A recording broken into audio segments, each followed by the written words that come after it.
After starting up a video from my cell phone of myself shuffling a deck of playing cards, I show the spectator how to use the pause button at the bottom of the screen to stop the action in mid-frame.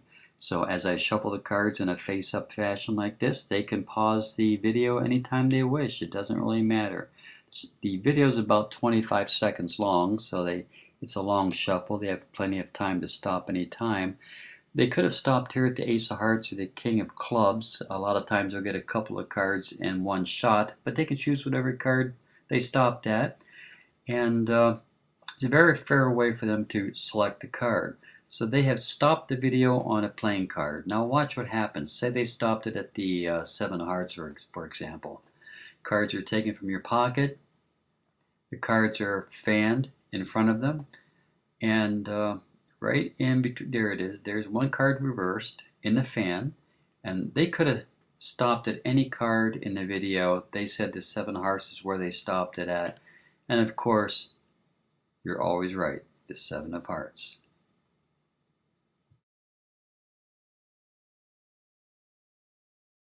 The deck of cards that's being shuffled in the video is actually made up from 4 different packs of playing cards. You remove 13 cards of your choice, and you can use the ones that I have here laid out for you. 13 cards of your choice repeated 4 times. And as you can see, even with a close-up as you're shuffling, every duplicate card is going to be 13 cards away from each other, making it just about impossible for the spectator to remember that they saw the same card the second time. After all, they're only going to stop the video just once. The card box setup looks like this. You take your 13 cards. You then take one face-down card on the bottom, one face-down card up on top. Now you have a packet of 15 cards in your right hand. And you're going to Pharaoh shuffle those together into the center of the left hand packet. In other words, the cards in the right hand are going to be Pharaohed exactly in the center of the ones in the left hand. When you push them together, you want to squeeze them together at an angle. You want to make sure that you can still see the angel's head and shoulders on the left-hand side of the packet being squeezed in. And you'll notice that there may be some cards sticking out the top. In the bottom you push in, the top you squeeze down with your fingers. So it looks just about like that, a little wedge sticking out of the packet. You turn everything upside down and slide it into your card box, which has one side missing. You close the lid, place it in your shirt pocket.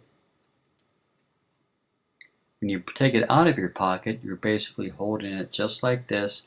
When you pull the cards out, you revolve them around the edge of the card case, putting the card case in your pocket. You now have to revolve the deck 180 degrees around one more time before you pressure fan. But as soon as you pressure fan, those 13 cards are going to be facing you. But to the audience, they don't see anything. Whenever they name the card that they stopped at, let's say the Ace of Clubs, you simply push the Ace of Clubs to the right, and all of a sudden it shows up on the opposite side as a face-down card. A rather unique principle. So now you have a way of forcing one of 13 cards in a rather unique way, and then magically having the card of their selection be reversed within a packet of cards, just like the invisible deck. Here's another close-up view of what the cards should look like before you put them into the box. The side of the box has been totally cut out. The cards go in.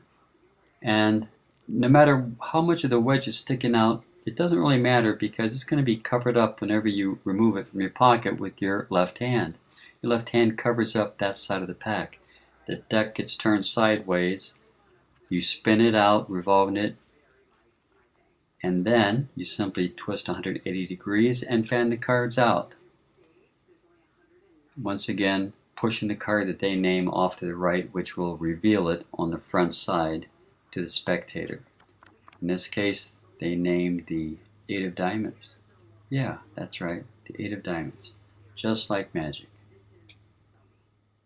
So now you have a way of performing a limited range force of 13 cards, But the illusion is it's an entire pack of cards that they've seen as you have shuffled in the video. And now you have a way of performing the Pharaoh shuffle secretly as a setup instead of part of the performance.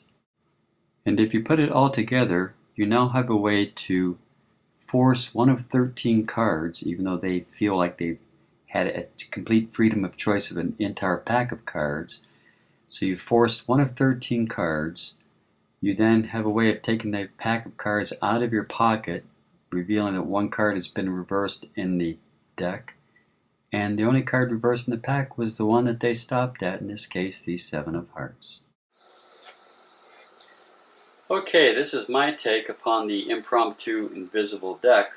I borrowed ideas from Alex Elmsley, Alan Ackerman, Dan Fleshman, and perhaps even a few others, but this is how I would present it. The spectator would shuffle the cards. The cards are given to the spectator. They shuffle any which way they want. They come back in a shuffled state. After that, you let the spectator merely think of a card. In this case, they don't have a limited range of vision of a playing card or whatever. They think of any card. So let's say they're thinking of the Nine of Clubs, for example. Okay, they've shuffled the cards. They've given them back to the magician. They're thinking of the Nine of Clubs. All right. Now the magician states, look, I want you to make eye contact with the card that you're thinking of. Don't tell me what it is, but I'm going to show you a bunch of cards at a time, and you tell me yes or no, do you see the card you're thinking of in this fan of cards? They'll say no. Okay, so they go back. You continue doing this until the spectator finally does see their card by giving you a yes answer. Do you see the card you're thinking of in this group of cards? Well, they'll say yes. If they say yes, you take the cards back and say, look, you've shuffled the cards in the beginning. I'm going to shuffle the cards one last time in the end. Now remember, you could have thought of any card. I'm going to place these cards behind my back, or maybe under the table just for a moment. I'm going to reverse one card. Let me turn, there it is, one card face up, turn it face up or face down. It's reversed in the pack. But what card did you think of? And we'll see if it matches. The Nine of Clubs? The Nine of Clubs, look at that. Only one card reversed in the pack. You could have thought of any card. Let's see if that card happens to be the Nine of Clubs. So that's how I would present the invisible pack. It gets away from having the restricted range vision of a playing card because you're only showing them several cards. In this case, they can actually think of a card. And you can still get to the end process like you need to. Let me put these cards back in order again. I'll show you one other presentation which you might like a little bit better because it gives justification of showing small packets of cards or the spectator's limited range of selection. Actually, their limited range of selection is covered up by the fact that you're making piles of cards on the table. It works like this. Cards are given back from the spectator to the magician. They've just shuffled the cards. Okay. I'm going to cut the cards into 3 piles. I'm going to have you think of a card. It doesn't matter what card it is. Think of any card in a deck of playing cards. Let's say they think of, just for example, the King of Hearts. Okay, but we don't know that. The magician doesn't know it. Think of a card. Do you have one? Okay. I want to test your ESP powers, and you tell me which pile has your card. Do you think has your card? Do you think it's this one? Yes? Let's take a look. Are you very psychic today? Is your card in there? They'll say yes or no. You can actually hand these to the spectator and let them look through them. No, it's not there, so they give them back to you. You state yes, it must not be there. How about one of the other packets? This one here, is your card there, yes or no? And they can look through these, or you can simply fan them out. No, it's not there. Okay, well then your card must be in this packet of cards right there. Your card is in there, right? Okay, so all I know at this point is that you're thinking of a card. I don't know what the card is. The cards have been shuffled by you in the beginning. I'm shuffling the cards right now. The cards are thoroughly shuffled. Yet I'm going to find your card. I'm going to turn one upside down. I'm going to flip it over. Give me a second here, just a moment. That didn't take long, did it? I turned one card upside down in the pack. What card are you thinking of? They named the King of Hearts, and when you fan the cards, of course, there's only one card reversed in the pack. And that reversed card, lo and behold, would be their King of Hearts. Now in this presentation, I use the excuse of cutting the cards into thirds so that they could use their ESP power to try to tell me which pile had their card. So they were once again limited a range of limitation for their selection. Whoops, these are all mixed up. But anyway, I hope you get the idea that I'm talking about. Now let's take a quick look at the shuffle, the weave shuffle that I'm using. I was taught this by Dan Fleshman at one of his lectures. And let me straighten these out. And the weave shuffle works like this.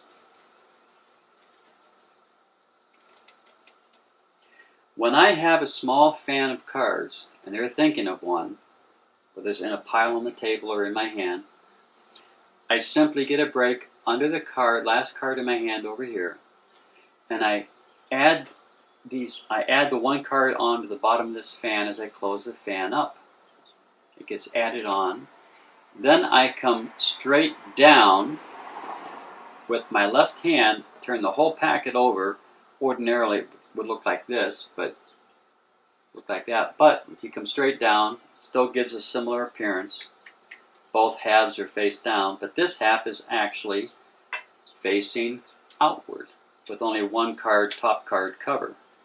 So that when these cards are faro shuffled together, every other card, and the cards are pushed together at an angle, the front edge of the cards can still be covered up with your fingers so that they don't see that the cards are still at an angle.